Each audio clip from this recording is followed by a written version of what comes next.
Hello everyone, this is Lucas. Back with another LEGO review. I haven't done one since June or July when I made my LEGO roller coaster, but I haven't really bought very many LEGO sets that warranted a review.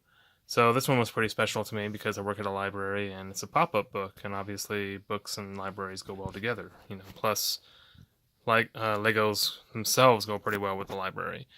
So this is called Once Upon a Brick, but the official title of the set is just Pop-Up Book. Kind of boring. But as you can see, the names Ellman and Davis, these are the actual creators of the set, so Lego thought that it was fitting that they would make them the authors and put them on the cover.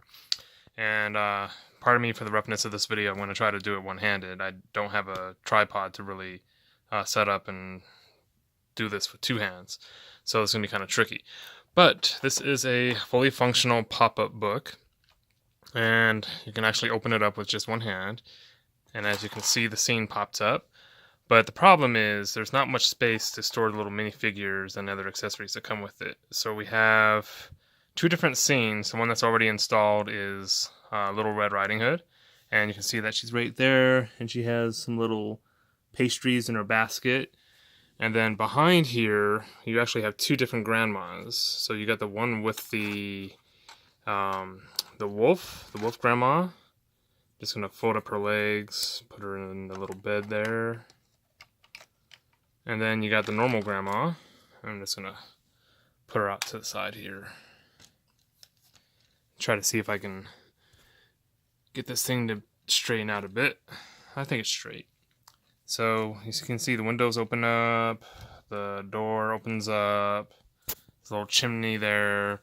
See, we got a little table with a teacup and teapot. There's a bed again. So we'll close the doors and close the windows. And we're gonna take the little figures and set them aside for now. What we're gonna do is pop this set out. So basically there's this little anchor that you can pull out, and then there's another anchor over here. We'll pull that one out, then this just folds up, and you can set that aside. And moving this one out and that one out. So this is how the book looks like empty. You have a couple of pieces of greenery down here in the corners. Those are pretty much in there for both scenes. You have a little pit here that is designed for the actual scene to kind of, the little corner when it folds up to poke through, so it'll allow it to fit. And so what we're going to do now is we're going to put in the other scene, which is the Jack and the Beanstalk one.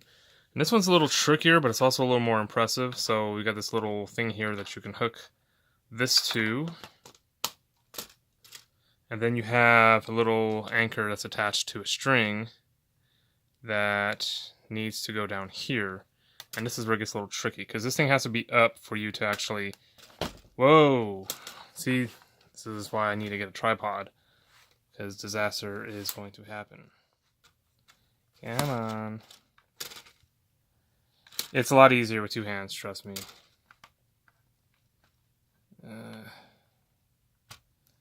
There, we got it in. Okay.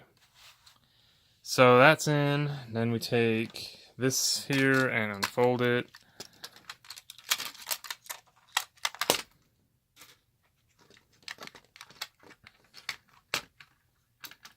Put that anchor in.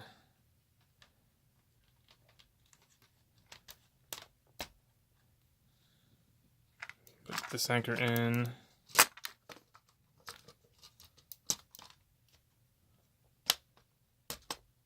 Okay, so now we got this one set up. So as you can see, there's a little castle on a cloud, and you got a little mini Jack there. And then we also have a giant that we'll put right here. And so if you're playing, you can actually act like you're taking Jack up the beanstalk. So side-by-side comparison.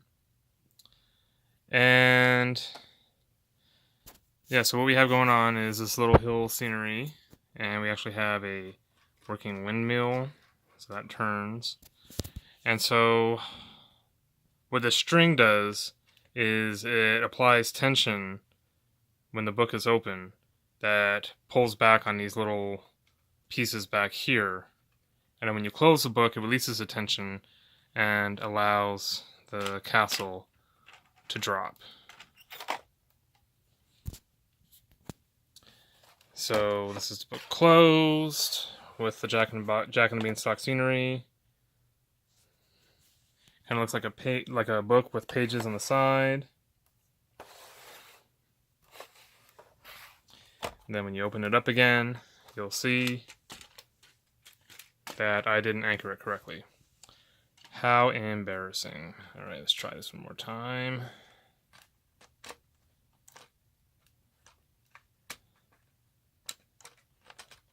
It's really hard to do. I'm just viewing it through my camera viewfinder. Sorry, I'm just not a professional reviewer. Yeah, I should stay in. Okay. Closed. And open. So I had a lot of fun putting this together. It's 859 pieces. Costs $70. And I don't really think that it's the best that it could have been. I actually would have appreciated a little larger book. Possibly would have paid even more for it, maybe $150 max. Because there's a couple of problems. One, it doesn't allow any space to really store anything else. I mean, you can put the giant in and have everything together. And if you're a really good suitcase packer, you can also get all the minifigures in with the Little Red Riding Hood set.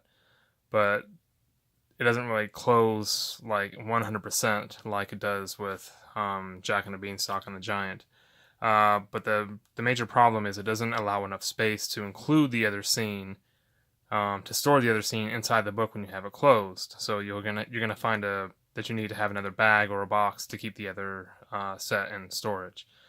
And then another problem too is there's only one scene per story. So if they would have made the storybook maybe 4 times the size of this, I know it would be huge, but I think it could have been a little bit more functional. You could have had maybe 2, maybe even 3 scenes for a story, and you would have had some storage space to put away some of the extra add-ons and minifigures and things like that. So I just wanted to throw this review out there for anybody who's thinking of possibly buying this for themselves or for somebody else for like a Christmas present or something.